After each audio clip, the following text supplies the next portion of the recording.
Horton Hears a Who by Dr. Seuss.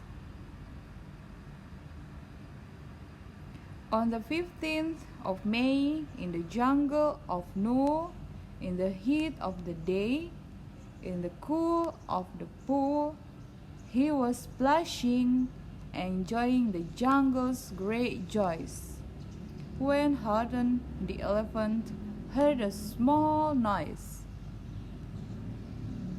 So Horton stopped splashing.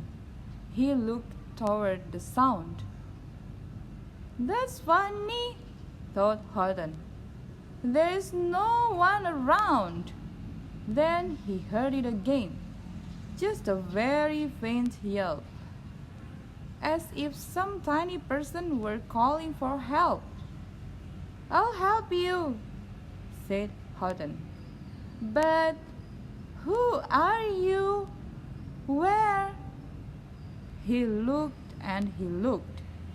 He could see nothing there but a small speck of dust blowing past through the air. "I say," murmured Horton, "I've never heard tell of a small speck of dust that is able to yell. So, you know what I think? Why, I think that there must be someone on top of that small speck of dust. Some sort of a creature of very small size. Too small to be seen by an elephant's eyes. Some poor little person who is shaking with fear that he'll blow in the pool. He has no way to steer. I just have to save him. Because, after all, a person is a person, no matter how small." Can you see the creature?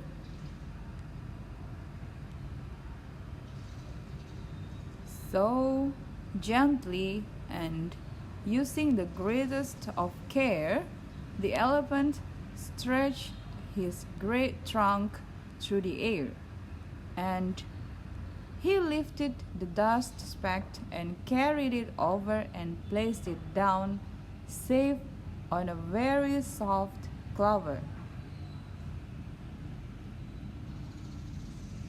"Hump!" humped a voice. There was a sour kangaroo, and the young kangaroo in her pouch said "hump" too.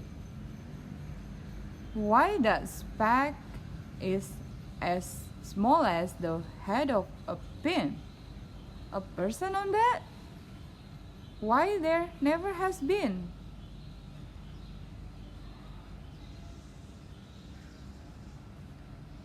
"Believe me," said Horton, "I tell you sincerely, my ears are quite keen, and I heard him quite clearly.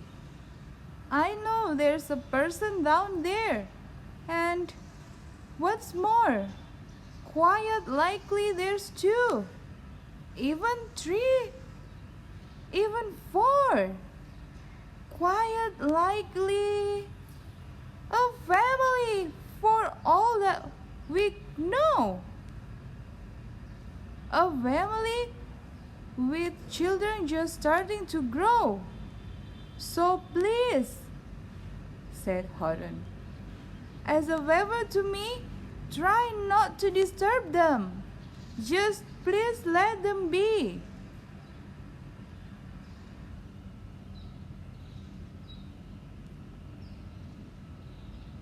"I think you're a fool," laughed the sour kangaroo. And the young kangaroo in her pouch said, "Me too. You're the biggest blamed fool in the jungle of Noor." And the kangaroos plunked in the cool of the pool. What's terrible splashing? The elephant frowned. I can't let my very small persons get drowned. I've got to protect them. I'm bigger than they. So he plucked up the clover and hustled it away. Through the high jungle treetops, the news quickly spread. He talks to a dust speck. He's out of his head. Just look at him walk with that speck on that flower. And Horton walked, worrying, almost an hour. Should I put this speck down? Horton thought with alarm. If I do, these small persons may come to great harm. I can't put it down, and I won't. After all, a person is a person, no matter how small. Then Horton stopped walking. The speck voice was talking. The voice was so faint he could just barely hear it. Speak up, please, said Horton. He put his ear near it. My friend, came the voice, you are a very fine friend. You have helped us, all us folks on this dust speck no end. You have saved all our houses, our ceilings and floors. You have saved all our crutches and grocery stores. You mean, Horton gasped, you have built there too? You have buildings there too? Oh yes, piped the voice. We most certainly do. I know, called the voice. I'm too small to be seen, but I'm mayor of a town that is friendly and clean. Our buildings to you would seem terribly small, but to us, who aren't big, they are wonderfully tall. My town is called Whoville, for I'm a who and we whos are all thankful and grateful to you. And Horton called back to the mayor of the town. You are safe now. Don't worry. I won't let you down. But just as he spoke to the mayor of the speck, 3 big jungle monkeys climbed up Horton's neck. The Wickersham brothers came shouting. What rot! These elephants talking to who are not. There aren't any who's, and they don't have a mayor. And we're going to stop all this nonsense. So there. They snatched Horton's clover. They carried it off to a black-bottomed eagle named Vlad Cove, a mighty strong eagle of very swift wing, and they say, will you kindly get rid of this thing? And before the poor elephant even could speak, the eagle flew off with the flower in his beak.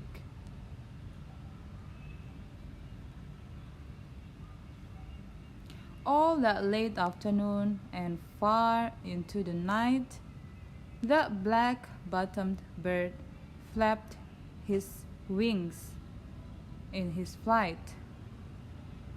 while Horton chased after with groans over stones that tattered his tunnels and battered his bones, and begged, "Please don't harm all my little folks, who have as much right to live as us bigger folks do." But far, far beyond him, that eagle kept flapping and over his shoulder called back, "Quit your yapping. I'll fly the night through. I'm a bird. I don't mind it. And I'll hide this tomorrow where you'll never find it." And at 6:56, the next morning he did it. It was sure a terrible place that he hid it. He let that small clover drop somewhere inside of a great patch of clovers 100 miles wide. "Find that!" sneered the bird. "But I think you'll fail." And he laughed with a flip of his back-bottomed tail. "I'll find it!" cried Horton. "I'll find it or bust. I shall find my friends on my small speck of dust." And clover by clover by clover with care, he picked up and searched them and called, "Are you there?" But clover by clover by clover, he found that the one that he sought for was just not around. And by noon poor old Horton, more dead than alive, had picked, searched, and piled up 9,005.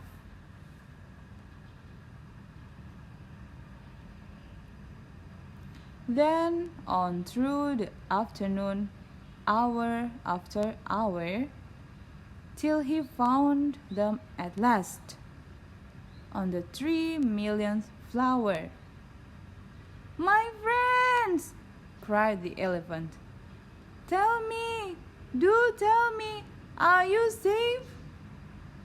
Are you sound? Are you whole?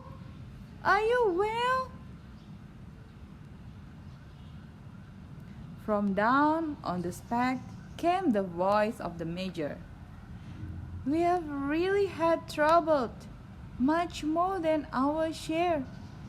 When the black-bottomed berry let go and we dropped, we landed so hard that our clothes have all stopped. Our teapots are broken, our rocking chairs smashed, and our bicycle tires all blew up when we crashed. So Horton, please," pleaded the voice of the Major, "will you stick by us while we're making repairs?" "Of course," Horton answered. "Of course I will stick. I'll stick by you small folks through thin and through thick."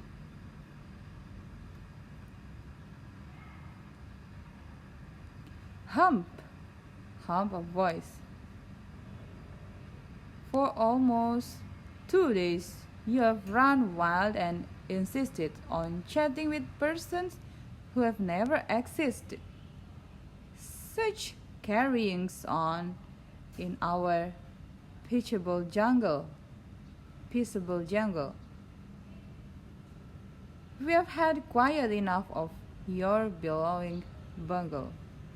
And I'm here to state," snapped the big kangaroo, "that your silly, nonsensical game is all true." And the young kangaroo in her pouch said, "Me too. With the help of the Wickersham brothers and dozens of Wickersham uncles and Wickersham cousins and Wickersham in-laws whose help I've engaged, you're going to be robbed and you're going to be caged. And as for your dust speck, that we shall boil in a hot steaming kettle of hazelnut oil. Boil it? Gasped Horton. Oh, that you can't do. It's all full of persons. They'll prove it to you.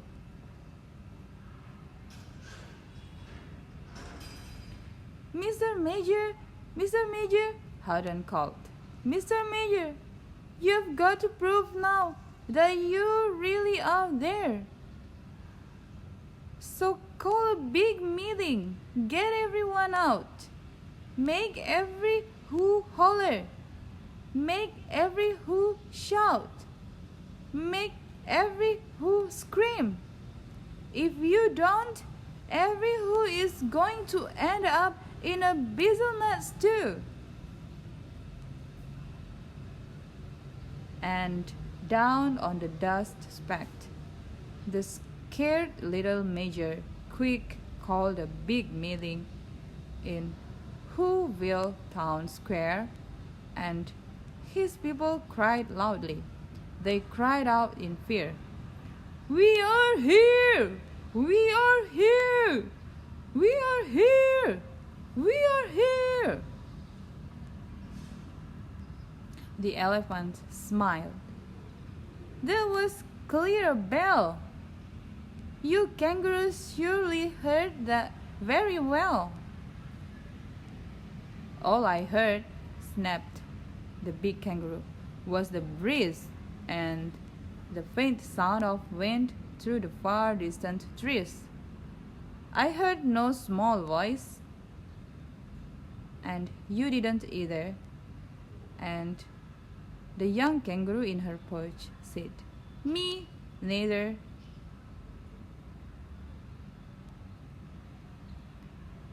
Grab him, they shouted, and cage the big dope. Lasso his stomach with 10 miles of rope. Tie the knot tight so he'll never shake loose. Then dunk that dump speck in the hazelnut juice. Horton fought back with great vigor and vim, but the Wickersham gang was too many for him. They beat him. They mauled him. They started to haul him into his cage.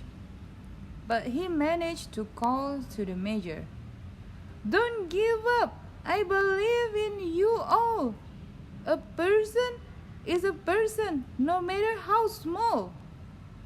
And you very small persons will not have to die if you make yourselves heard. So come on, now and try. The major grabbed a tom-tom. He started to smack it, and all over Whoville they whooped up a racket. They rattled tin kettles. They beat on brass pans, on garbage pail tops and old cranberry cans. They blew on bazookas and blasted great toots, on clarinets, pass and boom pass and flutes. And Horton called back, I can hear you just fine, but the kangaroo's ears aren't as strong, quiet as mine. They don't hear a thing. You are sure all your boys are doing their best?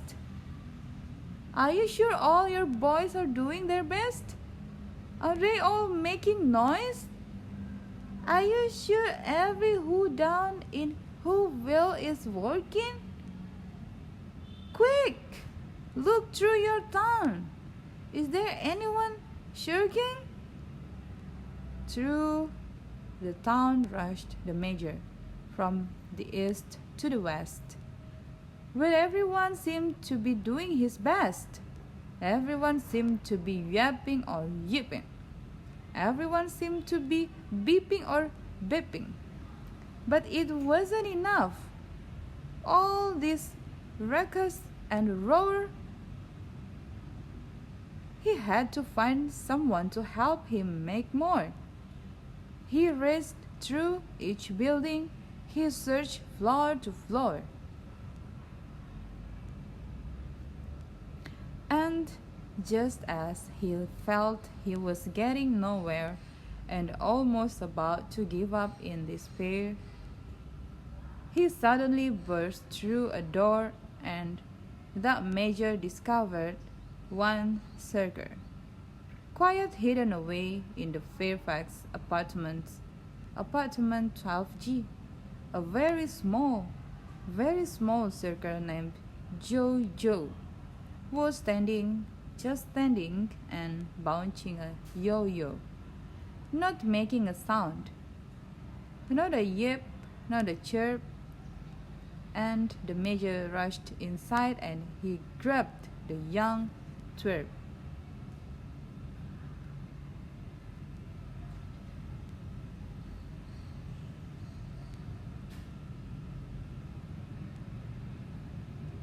And he climbed with the lad up the evil bird tower. "This," cried the major, "is your town darkest hour. The time for all who have blood that is red to come to the aid of their country," he said. "We have got to make noises in greater amount. We have got to make noises in the greatest amount. So open your mouth, lad, for every voice count." Thus he spoke as he climbed. When they got to the top, the lad cleared his throat and he shouted out, "Yop!" And that yop, that one small extra yop, put it over. Finally, at last,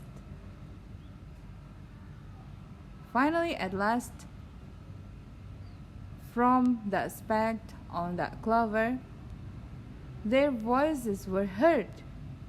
They rang out clear and clean, and the elephant smiled. "Do you see what I mean? They have proved they are persons, no matter how small, and their whole world was saved by the smallest of all." "How true! Yes, how true!" said the big kangaroo. "And from now on, you know that I'm planning to do? You know what I'm planning to do? From now on, I'm going to protect them with you," and the young kangaroo in her pouch said.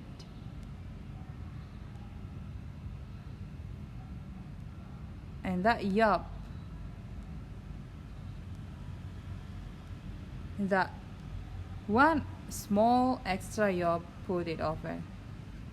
Finally, at last, from the speck,